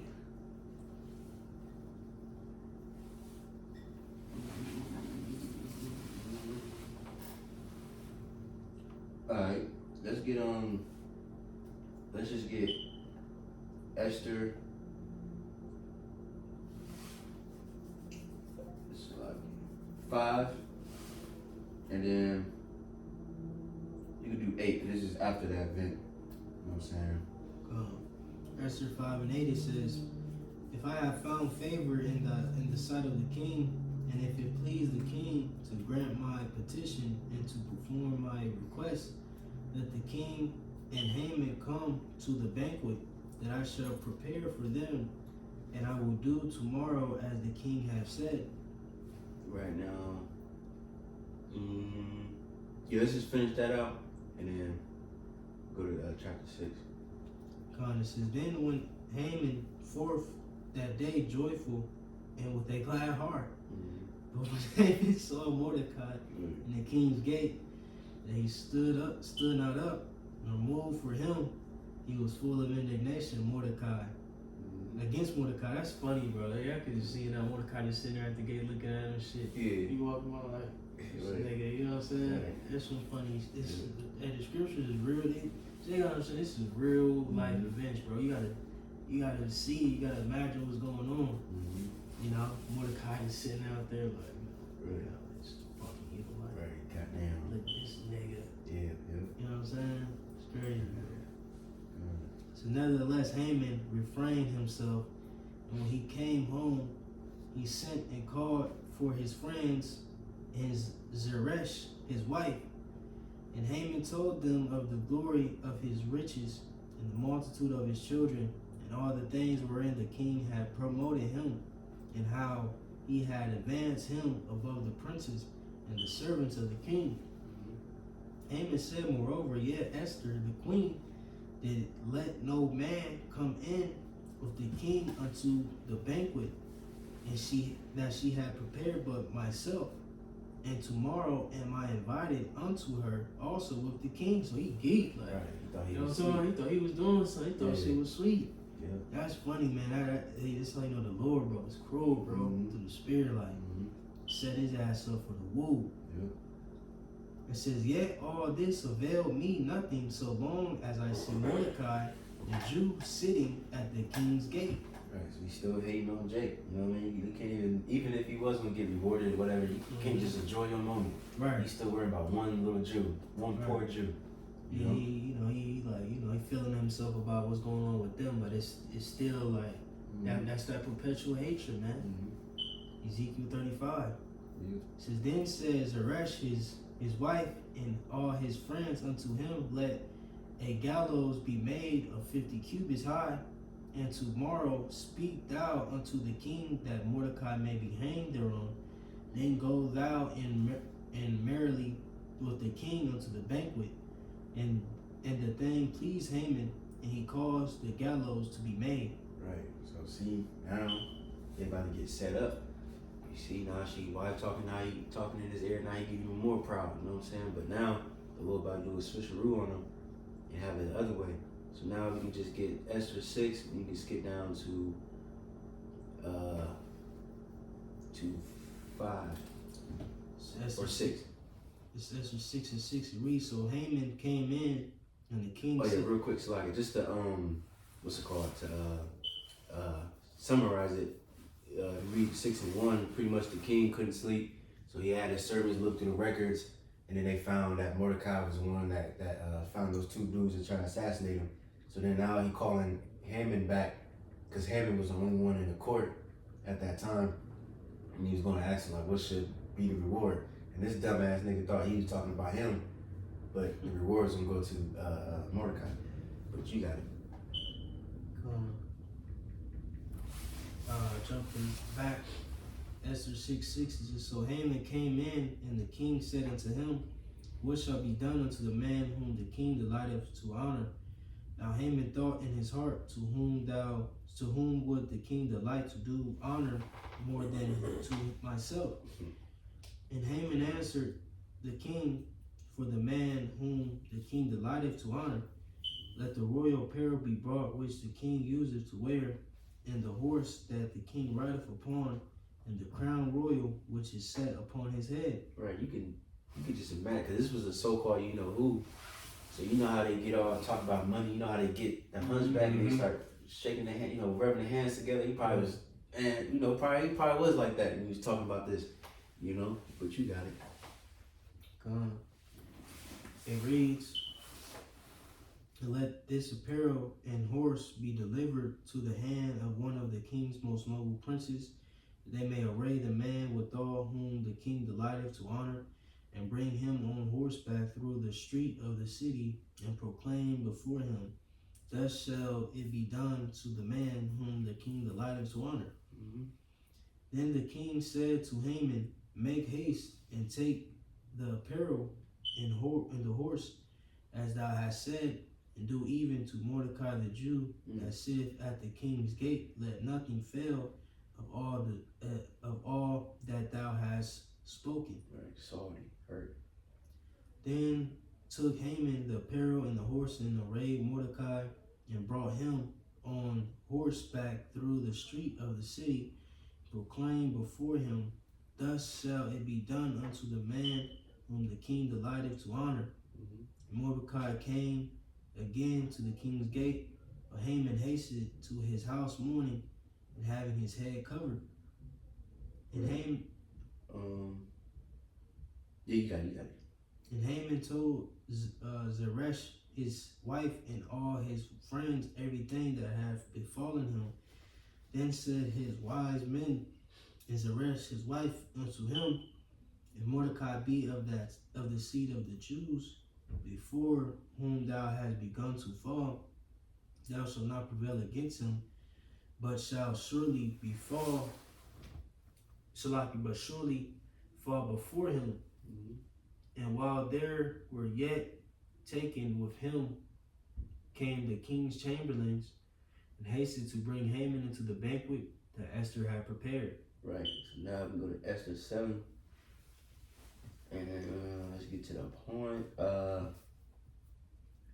We can go to 6, because pretty much at the banquet, the king asked her, Esther, what do you desire, things like that. You know what I'm saying? And this is her answer. Now she about to set up Haman. What you got it? Esther 7 and 6, it says, and Esther said, the adversary, the enemy is this wicked Haman. You probably looked up smacked. Right. Yeah. Then Haman was afraid before the king. And the queen, Esau get that salty face. Yeah. Hideous. And the king, arising from the banquet of wine, in his wrath, went into the palace garden, and Haman stood up to make requests for his life to Esther the queen. For he saw that there was evil determined against him by the king. Then the king returned out of the palace garden into the palace, to the place of the banquet of wine, and Haman was fallen upon the bed whereon Esther was. Then said the king, will he force the queen also before me in the house? As a word went out of the king's mouth, they covered Haman's face. Right. And man, threw that bag over his head. Mm-hmm. It says, keep going. Is that it? The last verse? Nah. Oh, come on, you keep going. It says, and Harbana, one of the chamberlains, said before the king, behold also the gallows 50 cubits high, which Haman had made for Mordecai, who had spoken good for the king, standeth in the house of Haman. Then the king said, hang him thereon. Right, like you said, was speaking good for the king. He remembered, what I'm saying, when Mordecai left that tip. Right. So they hang Haman on the gallows that he had prepared for Mordecai. Then was the king's wrath pacified. Right, so see, now, what's that scripture that, you don't gotta get it, but, if you dig if you dig a hole for somebody, you'll fall into it. Mm-hmm. Haman fell by his own plan. You know what I'm saying? And the Lord promoted Mordecai. Alright, so now, pretty much, because like I said, it's getting that time. Well, what chapter? You chapter 7, right? Well, chapter 8 now. Okay, con. So, I'm pretty much gonna, what's it called? Summarize some of it. So, pretty much the king asked her, what else you want, you know what I'm saying? And then, pretty much, hold up. I'm trying to type it in real quick. How you spell Peru? P-U-I-M. Come on, the water. So let's go to Esther 9. And you can you can start at 1, but we're gonna skip around a little bit.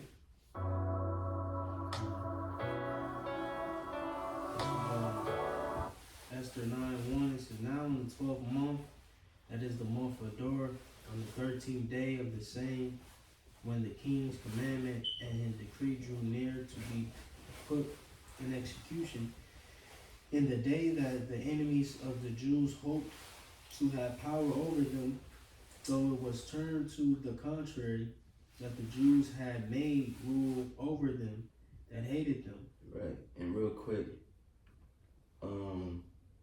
Going back into that vision that Mordecai had in addition of Esther.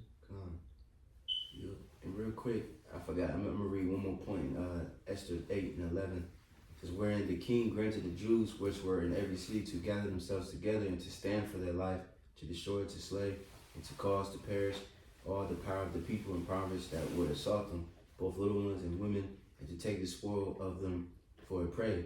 Right, so he gave us a command that we can defend ourselves. And in that day, we destroyed a lot of heathen. You know what I'm saying? I want to skip a lot of this. You can read it on your own time. But we can skip down to verse 15. Esther 9 and 15, it reads, For the Jews that were in Shushan gathered themselves together on the 14th day, also on the month Adar, and slew 300 men at Shushan. But on the prey they laid not their hand. But the other Jews that were in king's provinces gathered themselves together and stood for their lives, and had rest from their enemies, and slew of their foes 70 and 5,000. 70 and 5,000, but they laid not their hands on the prey. Right, and I don't know if you skipped it or not, but just in case you did, even Xerxes' men also helped the Jake too. You know, also fight with him. You know what I'm saying? At certain places. You know what I'm saying? But you got it. Cause this was like, you gotta remember, this was the decree over all the provinces. You say you had 127. So, you know, the letters got sent out.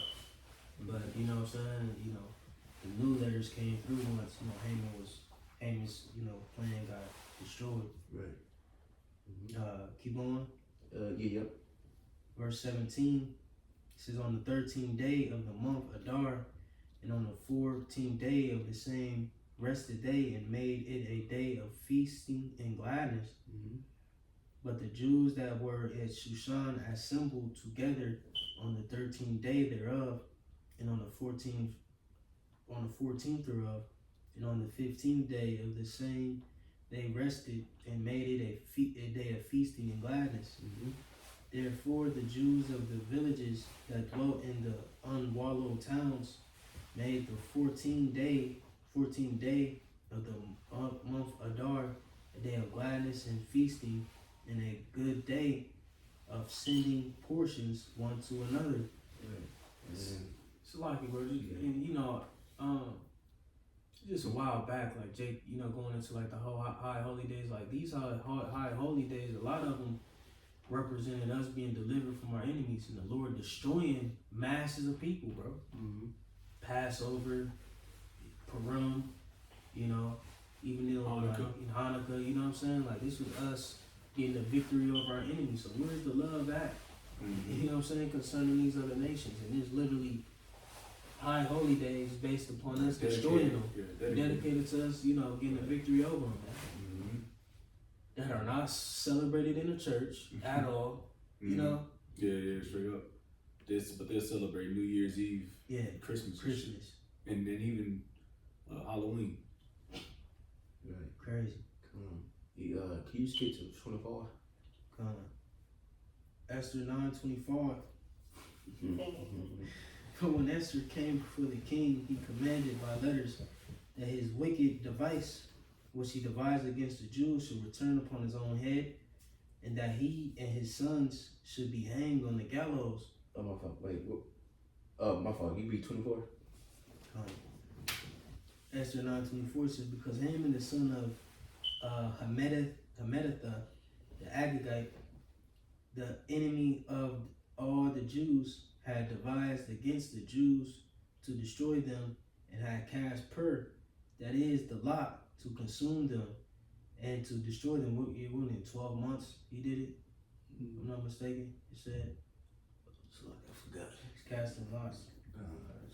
We look it up. 25 says, but when Esther came before the king, he commanded by letters that his wicked device, which he devised against the Jews, should return upon his own head, and that he and his sons should be hanged on the gallows. Wherefore they call these days Purim, after the name of Pur. Therefore, for all the words of this letter, and of that which they had seen concerning this matter, and which had come unto them. Right. We can stop there, you know, just to show you the history of Purim. How you say it? Purim. Purim. It says, let's just read chapter 10. It's only 3 verses, and then we can end it there.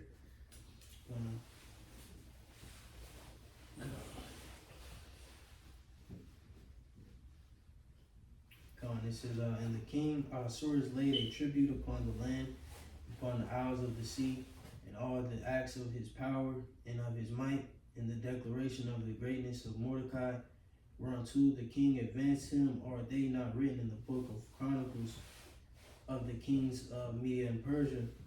For Mordecai the Jew was next unto King Ahasuerus, and great among the Jews, and accepted of the multitude of his brethren, seeking the wealth of his people, and speaking peace to all his seed. Right, see, so Well, willing, that's pretty much the conclusion. of the book of Esther, you know, beautiful story. The Lord delivered us, and Lord willing, you know, he gonna deliver us again from Amalek one more last time.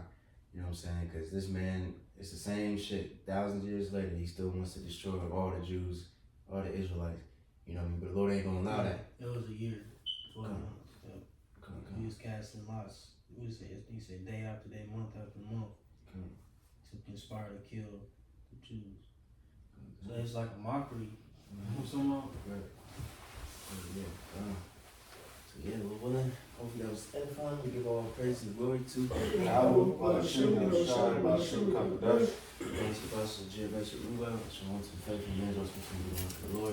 say shalom. Shalom.